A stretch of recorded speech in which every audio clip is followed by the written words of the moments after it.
ঘোর অবিশ্বাসের মধ্যেই ইরান এবং আমেরিকা মৌ স্বাক্ষরের লক্ষ্য নিয়ে দ্বিপাক্ষিক আলোচনা চালিয়ে যাচ্ছে। আর এরই মধ্যে সবচাইতে গুরুত্বপূর্ণ আপডেট এই, আমেরিকা যুক্তরাষ্ট্র এই প্রথমবারের মতো ইরান হামলার ক্ষতিপূরণ দিতে রাজি হয়েছে।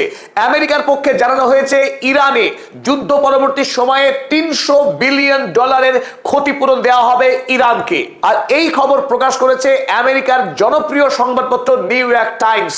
আর নিউ ইয়র্ক টাইমস এই সংবাদ ছাপাবার আগে ইরানের একজন প্রতিনিধি আমেরিকার দুজন গুরুত্বপূর্ণ কূটনীতিকের সঙ্গে কথা বলেই এই সংবাদ ছেপেছে। আর আমরা এই মুহূর্তে আপনার জন্য হাজির করেছি দ্য টাইমস অফ ইসরায়েলের খবর, যে খবরটি খোদ নিউ ইয়র্ক টাইমসের খবরকেই কোট করেছে। এই খবরের কাগজে লেখা হয়েছে, emerging US Iran MoU said to reference possible $300 billion post war investment fund to aid Tehran's reconstruction. ইরানের পক্ষে জোর দাবি জানানো হয়েছিল ইরানকে $270 বিলিয়ন ক্ষতিপূরণ দিতে হবে, নইলে ইরান কোনোভাবেই আমেরিকার সঙ্গে কোনো চুক্তিপত্রে স্বাক্ষর করবে না। কিন্তু আমেরিকা আরো এক ধাপ এগিয়ে ইরানে $300 বিলিয়ন যুদ্ধ পরবর্তী সময়ে বিনিয়োগ করতে চাইছে, যে অর্থ দিয়ে ইরান তার দেশ পুনর্নির্মাণের কাজ চালিয়ে যেতে পারবে। এক কথায় নাককে ঘুরিয়ে ধরা আমেরিকা যুক্তরাষ্ট্র ইরানকে $300 বিলিয়ন এক বিপুল অর্থ ক্ষতিপূরণ দিতে রাজি হয়েছে। আর এই শর্তে ইরানের সঙ্গে মৌ স্বাক্ষর করতে চাইছে আমেরিকা যুক্তরাষ্ট্র। কারণ 40 দিনের যুদ্ধে আমেরিকা যুক্তরাষ্ট্র এবং ইসরায়েল 28 ফেব্রুয়ারি থেকে মার্চ এবং এপ্রিল মাসের 8 তারিখ পর্যন্ত ধারাবাহিক ইরানে ব্যাপক ধ্বংসকাণ্ড চালিয়েছিল। স্কুল, হাসপাতাল, মিউজিয়াম, জ্বালানি পরিকাঠামো থেকে শুরু করে রেল লাইন, ইরান জুড়ে এক ব্যাপক ধ্বংসকাণ্ড চালিয়েছিল মার্কিন বর্বর সেনারা। আর তারই ক্ষতিপূরণ দিতে রাজি হচ্ছে এই মুহূর্তে মার্কিন প্রশাসন। আমেরিকা যুক্তরাষ্ট্রের জন্য এটা রীতিমতো লজ্জাজনক ঘটনা, তাতে কোনো সন্দেহ নেই। তবে অনেকেরই মনে হতে পারে এই খবরের ভিত্তি কতটা, কারণ ডোনাল্ড ট্রাম্প প্রতিদিন নতুন নতুন কথা বলছেন এবং তিনি ডিগবাজি খাচ্ছেন। তবে এই প্রসঙ্গে মার্কিন প্রশাসন ইরান সরকারের সঙ্গে যোগাযোগ করে সরাসরি জানিয়েছিল যে ডোনাল্ড ট্রাম্প যে সমস্ত পোস্ট ট্রুথ সোশ্যাল পোস্টে করছেন তার প্রধানতম উদ্দেশ্য মিডিয়া কনজামশন এবং আমেরিকার সাধারণ জনগণকে খুশি করা। এই সমস্ত খবরের সত্যাসত্য নেই এবং ইরান যেন এই সমস্ত পোস্টকে বিশ্বাস না করে। তাই ডোনাল্ড ট্রাম্প বিভিন্ন সময়ে পরস্পর বিরোধী মন্তব্য করে গোটা বিশ্বকে বিভ্রান্ত করার একটা চেষ্টা চালিয়ে যাচ্ছেন।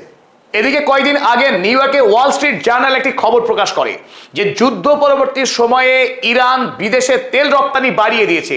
তাদের হিসেব অনুযায়ী যুদ্ধ পরবর্তী সময়ে ইরান বিশ্বের বাজারে দ্বিগুণ পরিমাণ তেল রপ্তানি করছে।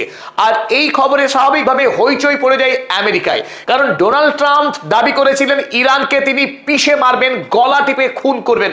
এই উদ্দেশ্যে তিনি ওমান উপসাগরে শুরু করেছেন নৌ অবরোধ, যাতে বিদেশ থেকে কোনো জাহাজ ইরানে এসে প্রবেশ করতে না পারে এবং ইরানের তেল ভর্তি জাহাজ কোনোভাবেই যেন বিদেশে পৌঁছতে না পারে। ঠিক এই কারণেই হরমুজ প্রণালীর শেষে যেখান থেকে শুরু হচ্ছে ওমান উপসাগর, সেখানেই মার্কিন নৌবাহিনী ওত পেতে বসে রয়েছে।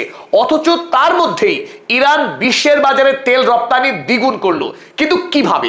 এই প্রশ্নের জবাবে ওয়াল স্ট্রিট জার্নাল অনুমান করেছিল যে সম্ভবত ইরান বিদেশের বাজারে রেলপথে চীনের তেল রপ্তানি করছে।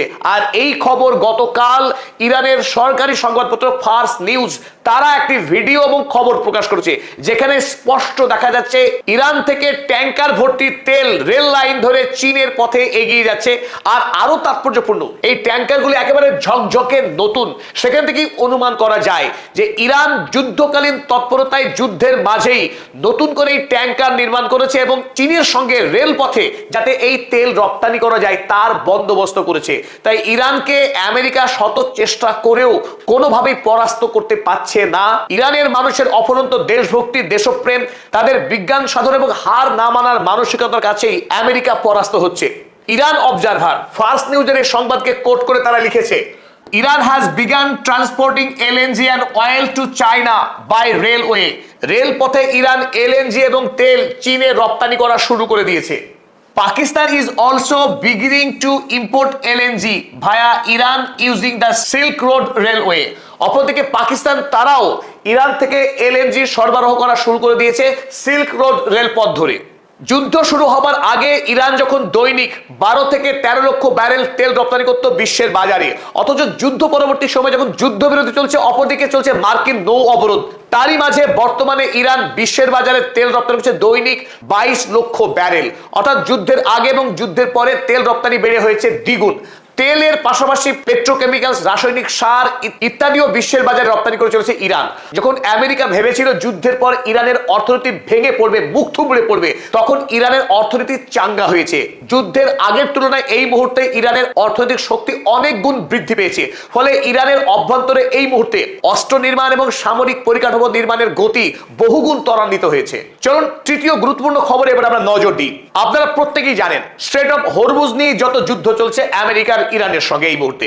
ইরান স্ট্রেট অফ হরমুজের নিয়ন্ত্রণ নেওয়ার সময়ে ইরানের যে IRGC সেনা, তারা স্ট্রেট অফ হরমুজ জুড়ে জলের তলায় অসংখ্য ওয়াটার মাইন পেতেছিল। আর সেই ওয়াটার মাইনের ভয়েই বিশ্বের কোনো জাহাজ এই স্ট্রেট অফ হরমুজ পার করার সাহস দেখায়নি IRGCর অনুমতি ছাড়া। কারণ IRGCর অনুমতি না নিয়ে যদি কোনো জাহাজ এই স্ট্রেট অফ হরমুজ অর্থাৎ কিল জোন পার করবার চেষ্টা করে, মুহূর্তের মধ্যে সেই মাইন বিস্ফোরণ হয়ে গোটা জাহাজ ধ্বংস হয়ে যাবে। ওদিকে ডোনাল্ড ট্রাম্প তিনি বারবার ইরানকে হুমকি দিয়েছিলেন ইরান যেন কোনোভাবেই স্ট্রেট অফ হরমুজে মাইন না পোতে। অথচ গতকাল যখন ডোনাল্ড ট্রাম্প ঘোষণা করলেন যে আমেরিকার নৌবাহিনী এবং ইরানের নৌবাহিনী মিলিতভাবে স্ট্রেট অফ হরমুজের এই মাইন তুলে দিচ্ছে যাতে করে আন্তর্জাতিক জাহাজ চলাচল স্বাভাবিক হয়, কিন্তু আশ্চর্যজনকভাবে আজ আমেরিকার নৌবাহিনী জানিয়েছে যে স্ট্রেট অফ হরমুজে কোনো রকম মাইন পাতা নেই, কারণ মার্কিন নৌবাহিনী কোনো মাইন খুঁজেই পায়নি। কিন্তু স্ট্রেট অফ হরমুজে মাইন পোতা নিয়ে ডোনাল্ড ট্রাম্প একাধিক ট্রুথ সোশ্যাল পোস্ট করেছেন, ইরানকে হুমকি দিয়েছেন। কিন্তু আজ সেই মার্কিন নৌবাহিনী জানাচ্ছে ইরান স্ট্রেট অফ হরমুজে কোনো মাইন পোতেইনি। কিন্তু আসল কথা এই, মার্কিন নৌসেনারা এখনো পর্যন্ত স্ট্রেট অফ হরমুজে প্রবেশ করতে পারেনি। স্ট্রেট অফ হরমুজের বাইরে ওমান উপসাগরীয় এলাকায় থেকে তারা দাবি করছে স্ট্রেট অফ হরমুজে কোনো মাইন পাতা নেই। এখান থেকেই বোঝা যায় স্ট্রেট অফ হরমুজ এখনো সম্পূর্ণরূপে ইরানের নিয়ন্ত্রণে রয়েছে এবং কোথায় মাইন পাতা আছে সেই খবর একমাত্র ইরানের IRGC সেনারাই জানে। মার্কিন সেনারা সে বিষয়ে সম্পূর্ণরূপে অন্ধকারে। চলুন পরিশেষে আরো একটি অত্যন্ত গুরুত্বপূর্ণ খবর আপনাদেরকে প্রদান করি। গতকাল আপনাদের আমরা জানিয়েছিলাম ইরান আমেরিকার হামলার জবাবে কুয়েতে যে মার্কিন সেনা ছাউনি রয়েছে সেই সেনা ছাউনিতে আক্রমণ করেছে। আর আজ সবিস্তারে খবর প্রকাশিত হয়েছে ব্লুমবার্গে। আর সেখানেই দাবি করা হয়েছে ইরান 110 ফাতে ব্যালিস্টিক মিসাইল দিয়ে আক্রমণ করেছিল কুয়েতের মার্কিন সেনা ছাউনিতে। যদিও মার্কিন সেনারা ইরানি এই মিসাইলকে ইন্টারসেপ্ট করে আকাশেই, কিন্তু প্রজেক্টাইল অর্থাৎ ধ্বংসপ্রাপ্ত সেই মিসাইল গিয়ে পড়ে মার্কিন সেনা ছাউনিতে, যাতে আমেরিকার 5 জন কর্তব্যরত সেনা মারাত্মকভাবে জখম হয় এবং ওই সেনা ছাউনিতে রাখা মার্কিন MQ-9 দুটি ড্রোন দারুণভাবে ক্ষতিগ্রস্ত হয়।